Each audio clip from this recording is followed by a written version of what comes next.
Before we start, I want to say God bless America. It's Memorial Day. Today is going to be real cool. I'm going to be going through my binders with most of the players that I collect. Not all, but probably most. Hank Aaron. This is from 2000 Topps, and that's actually a great looking card. It's a really nice card. These cards are important. Unfortunately, I think Topps uses a lot of these cards as filler now, whereas back in other times, there was a lot to gain from cards like this. You could look at all the stats, learn about players that were from before your time. Bobby Abreu, this is a short print of when he was on the Mets. Bobby Abreu was an awesome player. Really has some really good numbers, so that is another player. And by the way, I'm doing one card per player. I'm not going to get too crazy. Now here's another Abreu. Active Abreu, Jose Abreu, okay? No relation, but really a fantastic ball player, having a really good season, so that's another guy. Okay, so anyone who's collecting modern cards, I'm sure is collecting Ronnie. One of the best players in baseball, absolutely. No question about it. This is a really cool card. I do like these. It's Ozzie Albies, who I collect. I think he's a really good player. And he's also really young, so this is another player to keep an eye on all the time, I think. 1971 Topps, Sandy Alomar. Okay, I'm just slipping these out of the pages because, to be honest, unless the card is really in really good shape, if it's in really good shape and from this era, I probably wouldn't put it in the page. But the page is the penny sleeve. If you put too many penny sleeves inside the binders, the card, it's actually not good for the cards. Puts stress on everything. Here's Roberto, 89 Fleer. Actually a really cool card.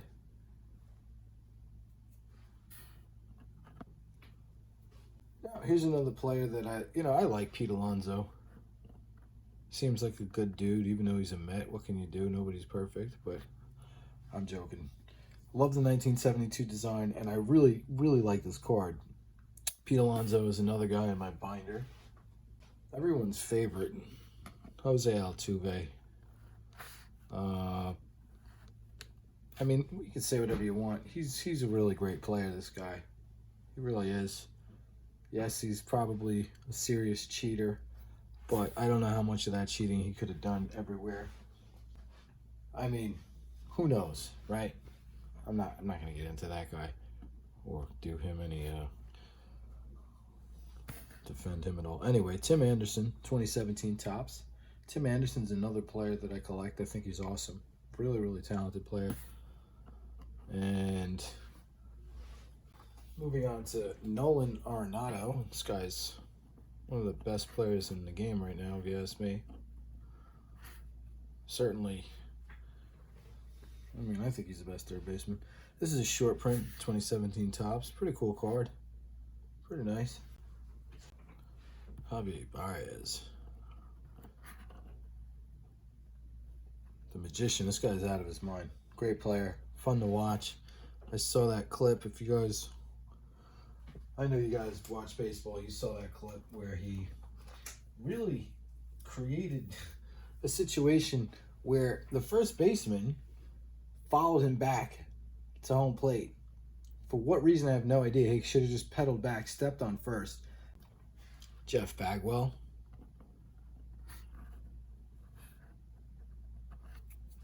Another player, great Hall of Famer to have in your collection. Harold Baines. A guy who people are always saying, oh man, if Harold Baines got in the Hall of Fame, this and that. Listen, Harold Baines has 2,800 hits. He has more hits than 99% of anyone who's ever played the game professionally. That's a fact. It's, you can put pilers and all that. I don't subscribe to that whole theory, I don't think. But anyway, Harold Baines, another player I like to collect. That's a nice one too. Another player in my first binder, and there are many binders. The great Barfield. This guy was awesome. An absolute cannon in the outfield. I mean, just an unbelievable fielder. Really good hitter and a fun player to watch. On to Jorge Bell, or Jorge Bell, as he was known on his 1982 Topps rookie card. He was a solid player, good player, but you know, this is a player as a kid who I thought was really good, so I would just collect his cards. And if I still find him, I just put him in the binder. Sal Bando.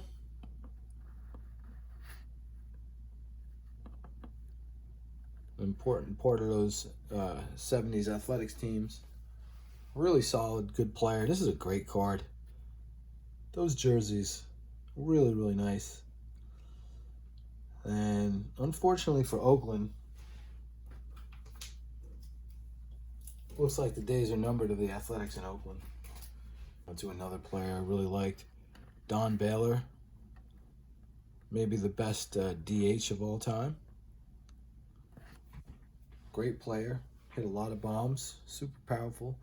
And this is a great set. I love 1983 Topps. And I love this video because I'm showing cards that I really just love. I don't care if they're not worth anything. 2003 Topps, Josh Beckett. This is a great card. Marlins jerseys are amazing. Really, really cool. I like 2003 Topps. The parallels are unbelievable. They're really, really pretty.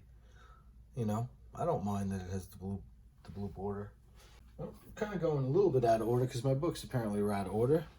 Cody Bellinger, another guy with a really fantastic career. Lots of hits, lots of hits, lots of hits. And really solid defensive player as well. Cody Bellinger. If you guys see my videos, you know I think this guy is a really super talented guy. Young, a lot of power, and he's in the right place. Okay, Adrian Beltre.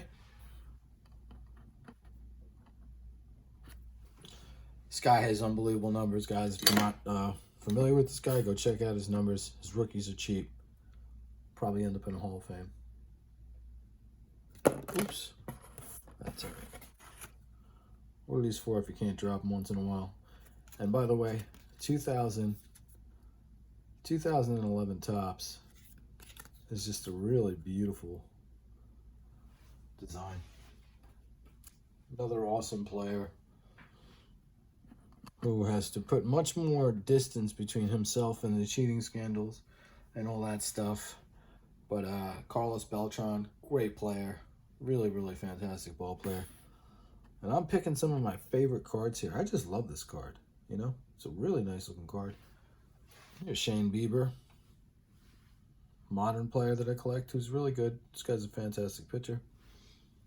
And the last player in my first binder is Andrew Bennitendi, who we'll see what he does. He had a couple of bad seasons, but he's a talented guy.